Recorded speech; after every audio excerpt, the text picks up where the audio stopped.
Akwatidde Nopu Bendera ku kifo kya ssentebe wa disitulikiti Kayunga Rajab Ssenkubuge enkyalira asibyetooloola ebyalo eby'enjawulo mu ggombolola y'e Kangulumira e Kayunga. Ssenkubuge akunze abalonzi bonna mu kitundu kino okujjumbira okulonda akalulu ng'ennaku z'omwezi 22 January omwaka ogujja olwo balyoke balaba empeereza ennungi mu disitulikiti. Abantu baffe ab'e Kayunga services tebazifunye. Otunuulira amakubo gonna tegakolebwa, waliwo ekkubo erimu lye baakolako eri e Busaana, hafu yalyo koolansi, hafu ttaka.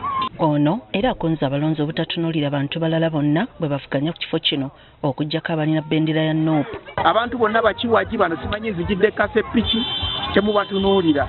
Tunuulira omuntu omu ali ku nsonga Ssenkubuge Rajab wa NUP, nze byonna bye ŋŋenda okukola nnyina abaŋŋambako. Ng'ali e Kangulumira ate ye Blinson Sale avuganya ku kifo kye kimu ekya ssentebe wa disitulikiti y'e Kayunga nga mu kiseera kino ye sipiika wa disitulikiti naye asiibye mu ggombolola y'e Nazigo ng'akuyiga abalonzi.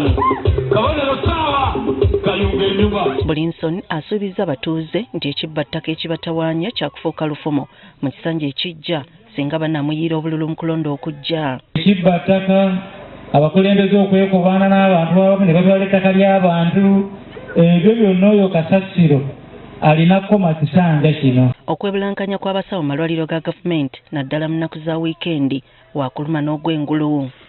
Ono avuganya ku bwannamunigina ng'akabonero k'essaawa. Amalwaliro agamu ag'ere senta 3 ne 2 ku wiikendi gabeera masibe era tunawanagenda kunoonyayo saaviisi. Naye tuyinza kukkiriza ddwaliro okubeera nga liggale nga nze kyamani weerozifaiba. Ate Mityana minisita w'eby'ettaka Judith Nabakooba asiba mu bitundu eby'enjawulo. Agambye abeeno balonde bbaasi bwe baba baagala empeereza ennungamu.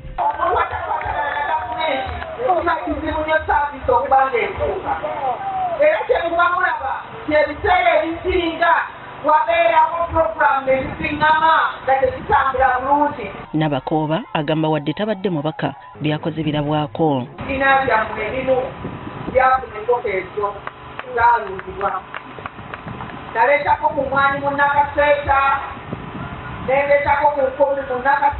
Nabakooba ku kifo ky'omubaka omukyala wa disitulikiti y'e Mityana attunka ne Press Mukiso wa Nopu, Joyce Baagala ali ku bwannamunigina n'abalala.